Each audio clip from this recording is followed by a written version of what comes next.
Perkenalkan, nama saya Charles Harsoyo, Fakultas Teknik Sipil Universitas Pembangunan Indonesia akan menjelaskan mengenai zat cair real mata kuliah Hidraulika 2. Fluida real atau biasa disebut dengan fluida nyata adalah bagian dari fluida dinamis. Pada dasarnya, sesuai dengan konsep fluida dinamis, yang menyatakan fluida itu bergerak, maka fluida real termasuk jenis fluida bergerak, walaupun memiliki perbedaan dengan fluida ideal.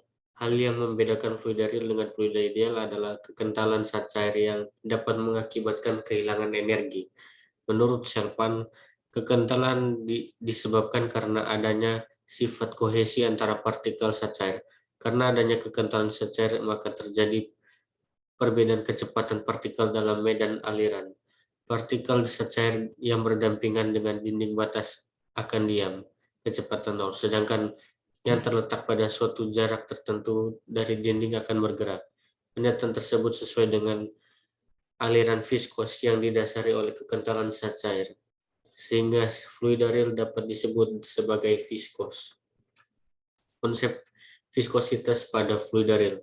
Viskositas adalah pernyataan atau ungkapan kemampuan menahan tegangan geser yang ditimbulkan karena adanya tekanan.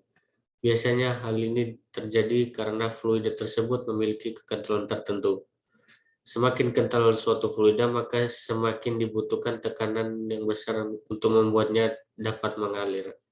Menurut Wiwit, besarnya gaya yang diperlukan untuk menggerakkan lapisan fluida dengan kelajuan tetap terhadap suatu luasan dapat dihitung dengan rumusan F sama dengan N kali A, di mana F sama dengan berat gaya yang diperlukan, A sama dengan luas penampang, N sama dengan koefisien viskositas.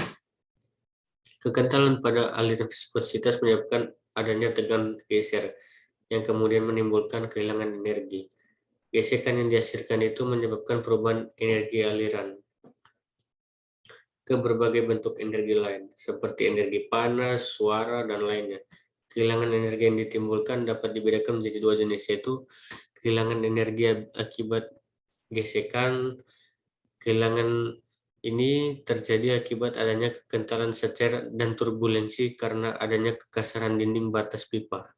Lalu sedangkan kehilangan energi akibat perubahan penampang yaitu kehilangan energi sekunder, misalnya terjadi belokan penampang, pembesaran, dan pengecilan penampang.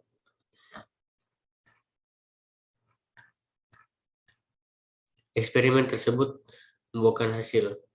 Dari Reynolds, persamaan yang diuji coba ini yang dinyatakan bahwa aliran viskositas dibedakan menjadi dua, yaitu aliran laminar dan aliran turbulen. Kedua aliran tersebut sangat dipengaruhi oleh dasar percobaan Osborne-Reynolds. Osborne-Reynolds melakukan percobaan aliran laminar dan turbulen. Reynolds menggunakan suatu alat yang terdiri dari pipa yang dapat dilewati oleh kecepatan air berbentuk alat. Bentuk alat tersebut sebagai berikut. Nah, di sini aliran laminar itu adalah aliran yang terjadi apabila suatu zat cair mengalami pergerakan yang sejajar dan teratur antara partikel-partikel dengan lintasan zat cair.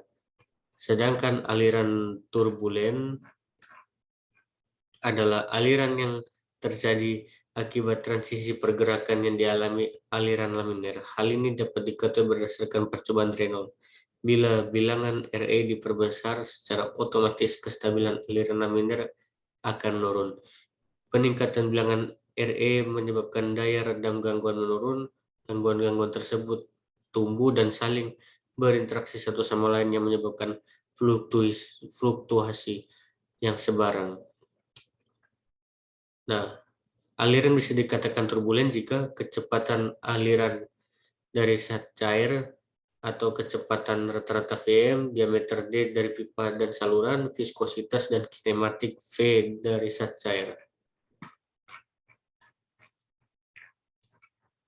Lalu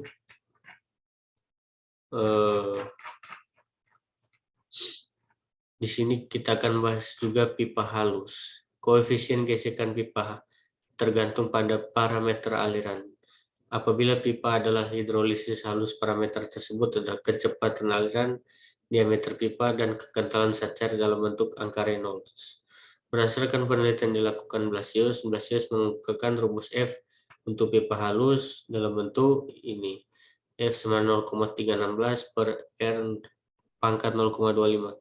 Berlaku untuk 4000 lebih RL lebih besar dari 4000 dan RL lebih kecil dari 10 pangkat 5. Pipa kasar. Tahanan pipa kasar lebih besar dari tahanan pipa halus. Untuk pipa halus nilainya F hanya bergantung pada angka Reynolds, tetapi pipa kasar sifat-sifat dinding pipa ikut berpengaruh. Nicurdase melakukan percobaan tentang pengaruh kekasaran pipa sehingga mendapatkan persamaan sebagai berikut. 1 per akar F sama dengan 2 log 3,7 D per K. Pengaruh perubahan penampang terhadap fluid real dan hubungannya dengan kontinuitas. Perubahan penampang merupakan salah satu penyebab kehilangan energi. Pada pipa panjang, kehilangan energi akibat gesekan jauh lebih besar daripada akibat perubahan penampang. Bedanya halnya dengan pipa yang panjang. Untuk pipa yang pendek, kehilangan energi akibat perubahan penampang diperhitungkan. Yaitu di sini terjadinya bisa pembesaran penampang. Di sini ada rumusnya. P1 kali A1 tambah P dalam kurung A2 kurang A1 kurangi P2 kali A2 sama P theta dalam kurung V2 kurang V1.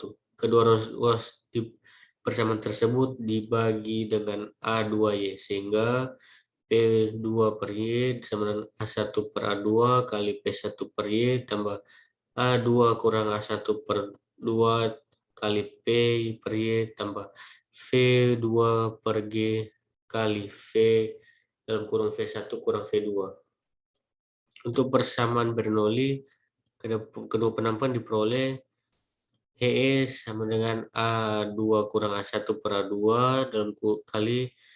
dalam kurung P1 kurang P per Y dalam kurung. Yang kedua itu penyempitan penampang. Pada penyempitan penampang yang mendadak garis aliran pada bagian hulu dari sambungan yang akan mengecil pada vena kontrakta. Percobaan-percobaan yang telah dilakukan menunjukkan bahwa luas penampang pada vena kontrakta sekitar 0,6. Berdasarkan nilai ini, maka kehilangan energi dihitung dengan persamaan sebagai berikut.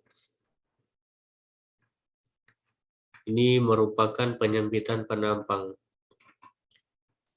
Konsep hukum Bernoulli. Energi fluida bervariasi antara penampang satu terhadap lainnya, sehingga hal pertama yang ditinjau adalah daya elementer, yakni daya daripada satuan-satuan stream tube yang sangat kecil dimensinya. Daya tersebut menyatakan sebagai energi spesifik total fluida yang pada satuan titik dengan debit diferensial. Mungkin ini yang bisa saya jelaskan. Terima kasih. Saat ini saya akan menjelaskan kesan mengenai kuliah di UNPI, yaitu sangat bagus untuk orang yang berkuliah sambil kerja karena dapat menempuh jalur pendidikan yang lebih tinggi di sisi sambil kerja, sehingga bisa mengefisiensikan waktu dan sangat baik dalam lingkup pendidikan di UNPI. Itu menurut saya. Terima kasih.